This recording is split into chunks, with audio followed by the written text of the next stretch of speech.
Hello, today we're out at the Conservation Learning Labs in Story County, and we're near the CREP wetland of this CLL project. We also have Matt Helmers with us, and Matt, why don't you start off with just describing the project a little bit?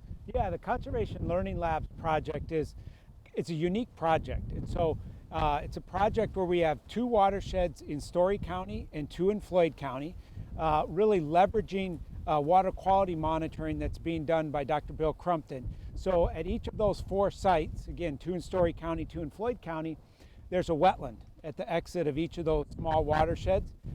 Primarily that wetland is for nitrate reduction, but Dr. Crumpton monitors the water quality coming into the wetland and out of the wetland. And that monitoring of what goes into the wetland is really the outlet from the watershed up above. And so what we've done in one of those watersheds in Story County and one in Floyd County is worked with the landowners, the farmers in those watersheds on implementing conservation practices. And what we'd like to see is, if we implement those conservation practices, can we see a reduction in nutrients and sediment, but primarily nutrients, coming into the wetland or exiting from those watersheds? And then we would compare those results to a reference watershed or a paired watershed where we're not doing kind of implementation of those conservation practices. So these watersheds are kind of on the order of 500 to 1,000 acres.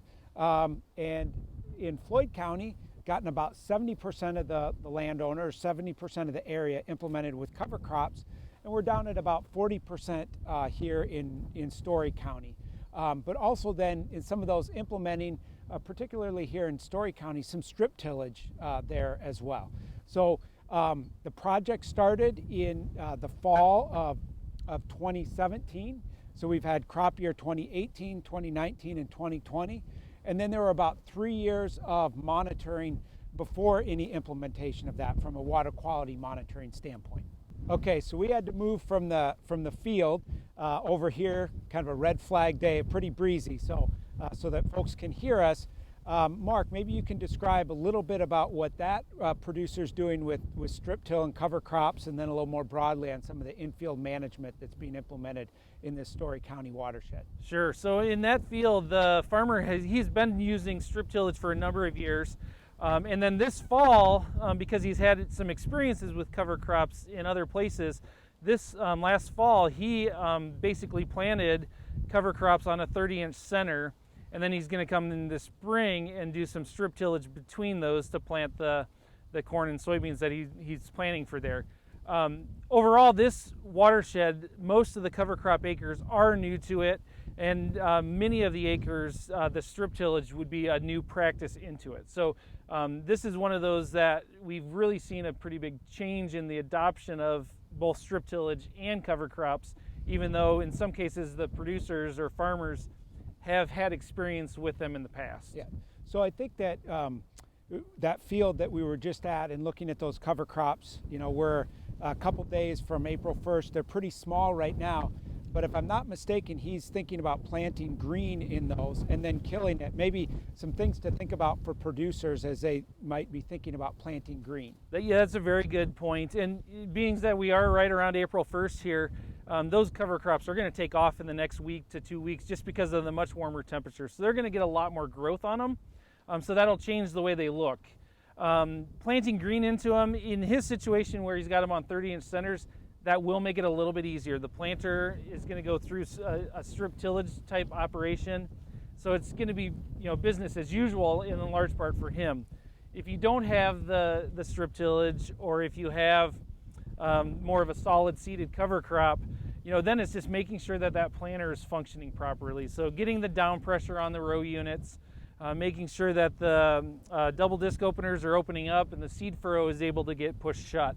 That's going to be the key, really, with planting green into any cover crop this spring. So Matt, we're out here, we're enjoying this wonderful day. What is the real benefit of doing a project like this?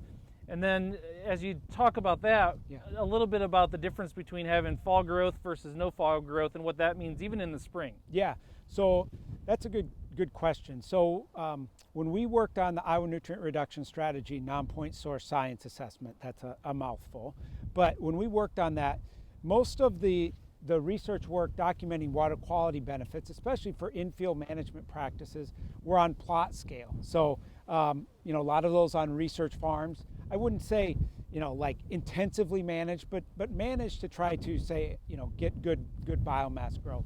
And it was on a relatively small scale.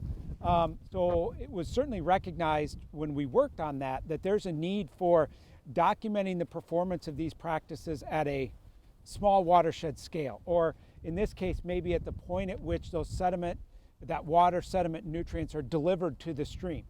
And so that's really a value of these types of projects, is that we are capturing the water, leaving a small watershed that's delivered to that stream, so we can quantify, what are the impacts of implementing, that strip till and cover crops in the watershed.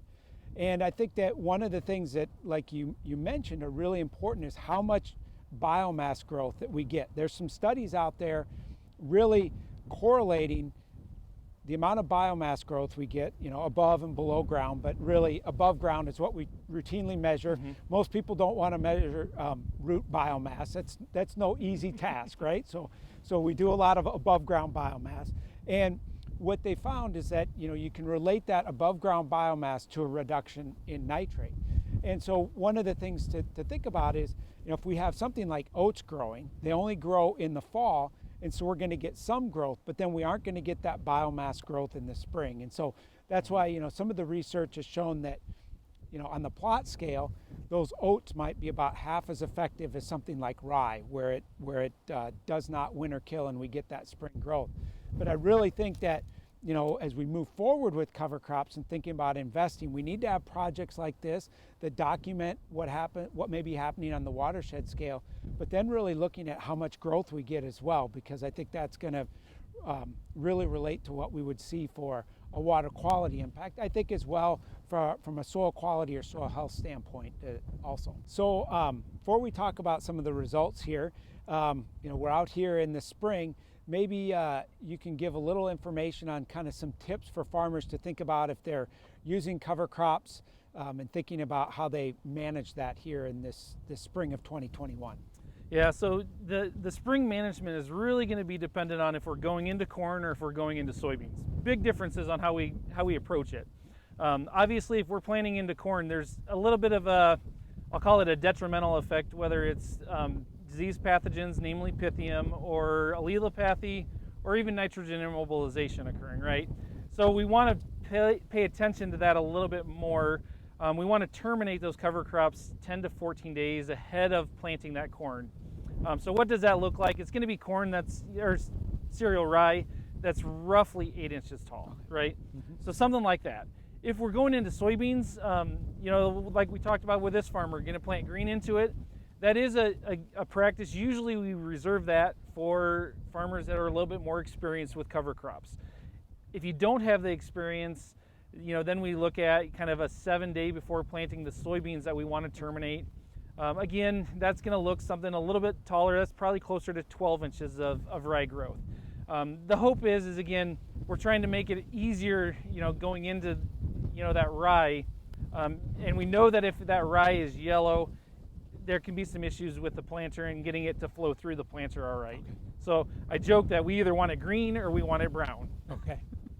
How about if we have any differences if we have wet or dry conditions? So kind of, right now it's relatively dry most places, but we could get some rain and it could get wet. Yeah, that's a good question. We've been anticipating it all winter, waiting for spring to tell us what's going to happen, right? Northwest Iowa, it's dry, and the forecast doesn't look like we're going to get a lot of rain. That tells me, we probably do want to terminate the cover crop a little bit earlier. We want to try to conserve or reduce water use as much as we can.